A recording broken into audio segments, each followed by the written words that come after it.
al massimo, d'accordo, va bene. Quindi spero che lasciate andare libere associazioni, anche se siamo un po', no? Abbiamo sentito molte cose dense, intense da parte di tutti i relatori stamattina.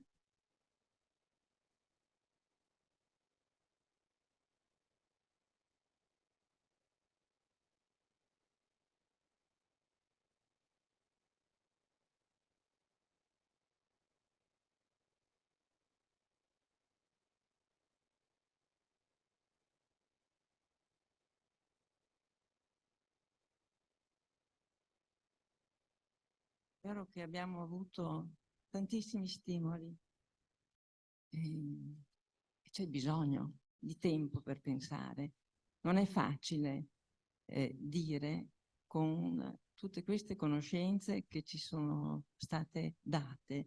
Facevo un po' così una riflessione alcuni giorni fa sul fatto che qui presente in questo convegno è scontato, però non è dato, poi si percepisce meglio dentro, che qui abbiamo presente ben 2 direttori che sono stati di Psiche, con tutto quello che comporta un grande lavoro, Lorena Preta prima, Maurizio Balsamo poi. E abbiamo poi e soprattutto i direttori della rivista. Abbiamo avuto, vado anche a prima di Alberto Segni, che è stato direttore della rivista, perché mi pare di ricordare che prima di lui ci fosse Pierluigi Rossi. No, dopo. È dopo lui, sul serio. Ecco, allora, ci sei tu. E poi Pierluigi Rossi. Volevo solo soffermarmi sulla parola speranza, che lui ogni volta che sento la parola speranza, ogni volta o quasi, mi richiama la sua testimonianza. I suoi scritti, lui ha detto, erano sempre perché avevo in mente i candidati. Quindi la trasmissione del sapere psicoanalitico. Lui diceva che noi nella nostra clinica possiamo avere, dobbiamo coltivarla la speranza. Adesso ricordo un po' a memoria, può succedere che possiamo essere stanchi di non farcela, abbiamo quei pazienti, no? Che ci provano molto, e però ho detto solo quando siamo stanchi ci dimentichiamo, ma dobbiamo coltivare la speranza. Riflettendo poi su tutti i contenuti che sono stati detti, no, e a questa articolazione non facile, no? La ghirlanda di cui parlava Lorena Preta. E allora direi adesso che con tutti questi direttori, allora li cito correttamente, Alberto Segni, e allora c'è stato anche Agostino Raccalbuto dopo, Pierluigi Rossi, tu, Patrizio Campanile, Lucchetti e sì, siete qui presenti. E ora a voi la parola. Sì. Nostro Presidente.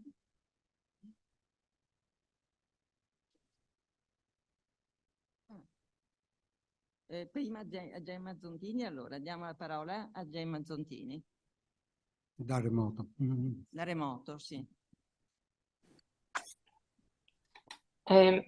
Mi sentite?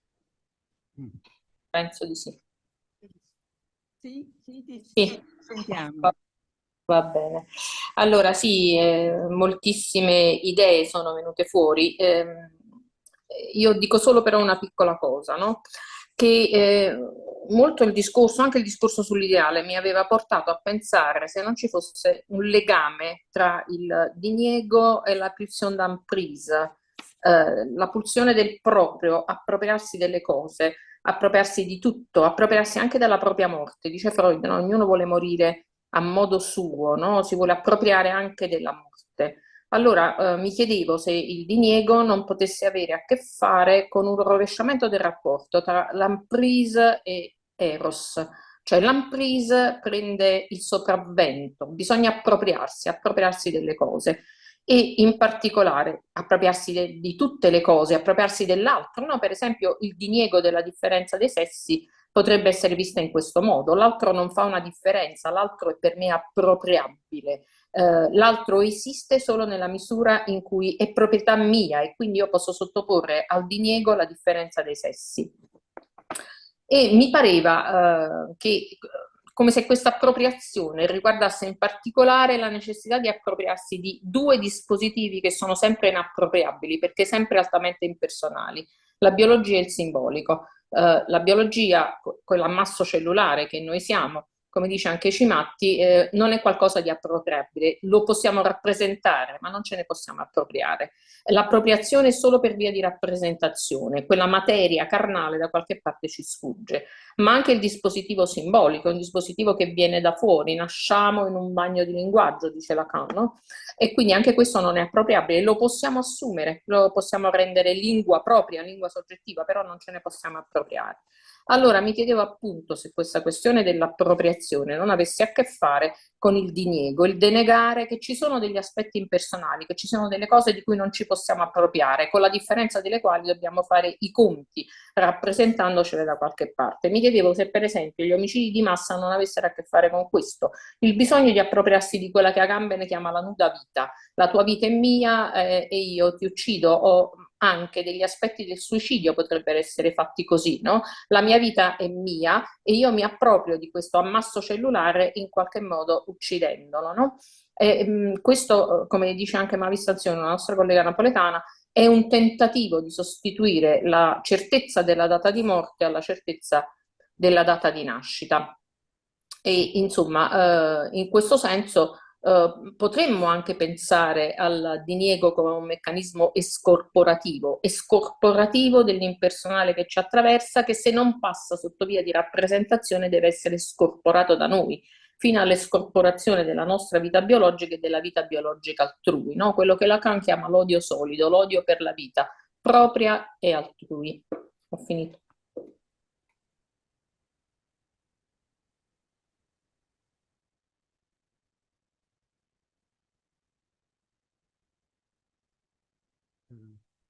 E adesso Sarà no, Sarantis.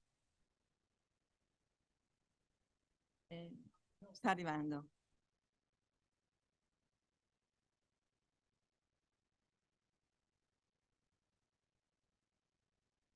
alla fine ho preferito parlare a caldo, meglio seguire l'emozione. E posso dire in partenza che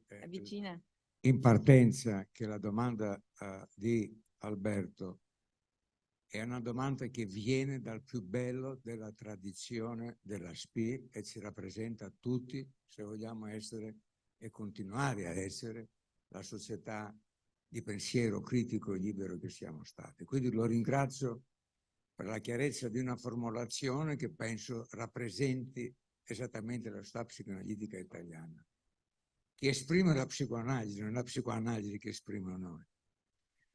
Allora, penso che in questo secondo confronto si è messo prepotentemente l'attenzione e il corpo, ma il corpo legato all'innamoramento. Quello che mi ha colpito nel video di Lorena è che mostra, di là di ogni altra considerazione, come dietro la manipolazione e la cancellazione del corpo ci sia un tentativo di diventare esseri mentali.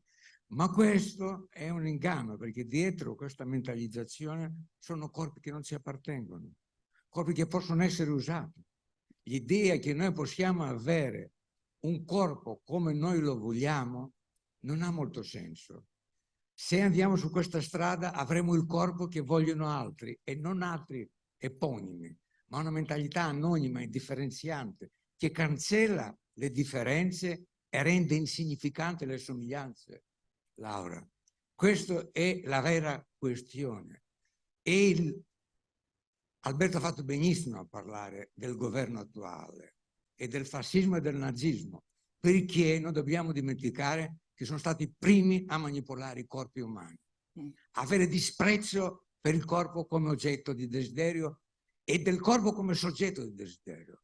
I primi a banalizzare la nostra esistenza. E con questo bisogna fare i conti. E devo dire che anche l'Unione Sovietica è fallita proprio per questo, perché l'ideale del socialismo è ridare dignità al corpo umano, emanciparlo dall'idea di essere un corpo al servizio di una macchina produttiva, ad essere una macchina produttiva. E là sono ricaduti nella stessa cosa. Qui dobbiamo vigilare, è molto importante. E penso ai migranti, perché più dei trans, di tutte le altre situazioni più evidenti e ideologizzate, l'oggetto della più grande manipolazione sul corpo sono i migranti, perché non saranno mai per noi corpi desiderati, sono corpi di bisogno. Bisogna sfamarli, bisogna garantire che non muoiono, fregarsi perché muoiono perché tanto non se ne siamo accorti e così via. Allora questa è la vera questione del diniego. E così chiuderei con una cosa che ha detto molto bella Alberto, quando ha parlato della dimensione post-orgasmica, che è il vero innamoramento e soprattutto caratterizza la donna e la parte femminile di noi, perché gli uomini fatto l'amore magari prendono una sigaretta o pensano ad altro, ma nella donna e in ognuno penso di noi, nella misura in cui riusciamo ad essere femminile, vale questa cosa, questo stato di desiderio appagato ma insaturo, che ti mette in connessione con la dolcezza del vivere, che è un sentimento, presentimento del vivere. Questo è l'innamoramento per la vita e questo noi dobbiamo denegare e questo dobbiamo difendere come psicanalisti. Grazie Lorena, grazie Alberto, hai fatto un grande intervento.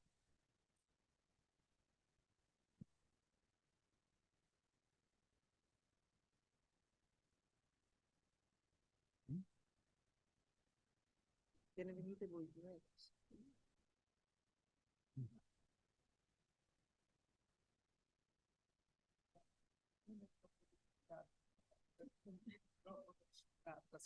Stavo scherzando, è meglio che non mi si senta.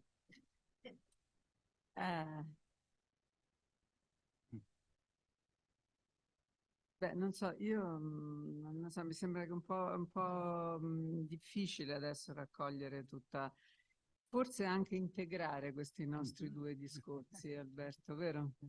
Anche se io li integro a un livello diverso da quello, diciamo, apparentemente solo razionale, che è quello della canzonciona meravigliosa, cantata da Yves Montand, e questo filmino che giustamente ha molto impressionato Saradis. Nel senso però che questa è un'integrazione perché c'è questo tema, diciamo, dell'amore visto anche come possibilità di immaginare appunto un futuro o anche un'idea di che cosa possa essere un futuro che riguarda l'umano, perché se no dobbiamo immaginare solo il futuro cosmico, cioè io faccio continuamente letture di astrofisica e in qualche modo, voglio dire, poi hanno dei parametri molto strani, ma mentre invece mi sembra che la cosa che è veramente difficile adesso è quella di immaginare che cosa possiamo definire così, no? E mi chiedo se appunto potendo unire i due filmatini, la cosa più importante da fare non sia quella di togliere di mezzo questa terribile incapacità elaborativa che appunto porta a un conformismo tremendo al political correct, no? Che si vedeva benissimo per esempio nel filmino Cattivo, e che però anche nel film buono delle Tom de Series c'è tutto questo discorso che tu ricordavi, storico, dietro il tema dell'amore. Quindi non si può prescindere dal fatto che bisogna continuare a fare problema di questo nostro essere umani in qualche modo, no? E fare problema vuol dire pure in qualche modo amare l'umanità senza, come diceva adesso Gemma Zontini, e scorporarla, no? Perché se c'è questo diniego scorporativo che scorpora totalmente pure il significato dell'umano, quello che abbiamo conosciuto fin qui. Vabbè, mi fermo. No, sono anch'io colpito da questo filo di pensieri che si sta sviluppando e che riguarda il corpo, lo scorporare, il possesso del corpo, l'innamoramento come qualche cosa che deve essere assolutamente anche corporeo e farci sentire un tutt'uno, ma che contemporaneamente ci spinge, e credo che l'intervento di Gemma Zontini sia stato molto utile per questo, ci spinge verso l'impersonale. Cosa c'è di impersonale nel corpo, nell'ess? Dove si sta andando? Ecco, è quello. Quanto riusciamo a pensarci allora come, diciamo, umanità in percorso verso un futuro, quanto riusciamo a pensarci integrando dentro di noi anche questa componente impersonale, questa irraggiungibilità fisiologica del tutto, punto di domanda, e credo che su questo ritorno al mio tema dell'incompletezza come dimensione fondamentale. Grazie. C'è qualcun altro? No, do la parola al dottor Mangini, al professor Mangini. Grazie. Molto brevemente, perché so che siamo un po' indietro, troppo avanti con il tempo. Allora, mentre Alberto parlava, fin dall'inizio mi chiedevo, va bene Alberto, va bene, ma vorrei pur parlare della società di psicoanalisi prima o poi, e per fortuna è arrivato. E mi ha fatto molto felice su questo. E allora, voglio dire, stiamo parlando del tema del diniego, diciamoci anche questa cosa. Io sono d'accordo con te, Alberto. Tu mi pare che hai suggerito una cosa che io condivido, cioè siamo tutti arrivati alla società di psicoanalisi per un innamoramento verso la psicoanalisi e quindi anche verso, così, diciamo, il gruppo, la società e tutte le cose che si fanno insieme. Io credo che bisogna anche però non denegare il fatto che c'è anche molta insoddisfazione. Cioè, anche tu hai nominato una cosa, siamo una scuola di psicoterapia.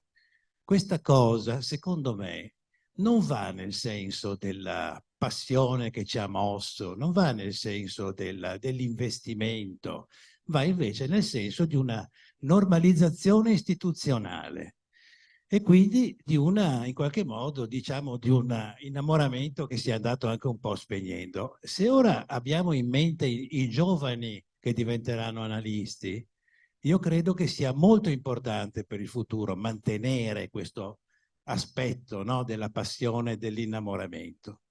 E quindi credo che dovremmo fare una valutazione non solo di questo aspetto che ho nominato della scuola, ma di tanti altri che a mio parere non vanno nel senso appunto di mantenere questo investimento che ovviamente per la psicoanalisi rimane, ma che magari verso alcune questioni della società effettivamente, a mio parere, e penso anche che anche tu ne accennassi, mantengono un problema aperto. Grazie.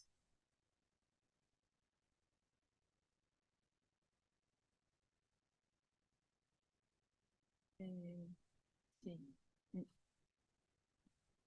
Sì, venga, si avvicini pure. Grazie. Allora, E la dottoressa? Palma Minervini, junghiana. No. No, ringrazio tantissimo tutti i relatori per queste bellissime relazioni. Il tema è veramente importante. E, in particolare io sono rimasta molto colpita mentre ascoltavo tutte queste importanti relazioni da questi due dipinti che purtroppo forse ai relatori sfuggono.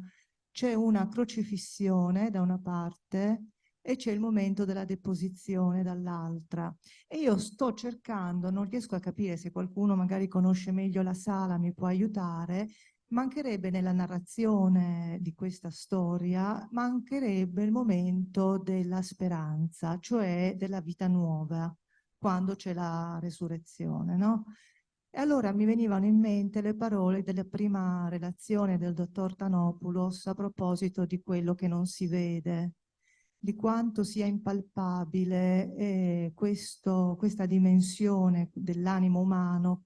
È stato più facile per me accostarmi al diniego, al tema dell'illusione, muovermi su queste parole, no? Mentre la parola speranza è proprio qualche cosa che non si vede. E poi mi è venuto in aiuto il passaggio della relazione del dottor Semi, quando ci parla di quell'esperienza profonda, intima dell'innamoramento, potentissima.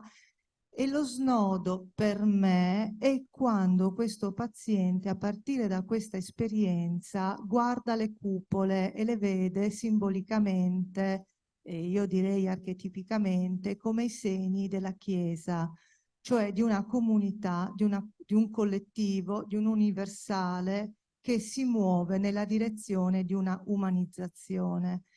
Ecco, per me lo snodo è proprio in quella esperienza lì, cioè quando che cos'è che attiva la speranza? Forse proprio questa, non un ragionamento, non una ricerca di valori che pure la sostiene ad un livello cosciente, però nella mia esperienza sia personale sia professionale, vedo che la speranza si accende proprio quando avviene qualche cosa di inimmaginabile prima, impalpabile, invisibile prima, che è un'esperienza potente, nel linguaggio junghiano direi luminosa, fortissima, che collega, che connette con il collettivo e quindi con l'archetipico. Ecco, mi ritrovo molto, anche se attraverso parole, ecco, linguaggi diversi, ho scoperto oggi davvero una convergenza che per me è molto interessante. Grazie ai relatori.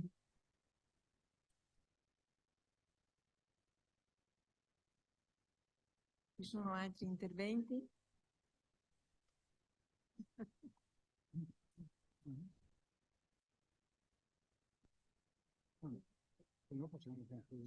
Allora possiamo ringraziarvi, ringraziare.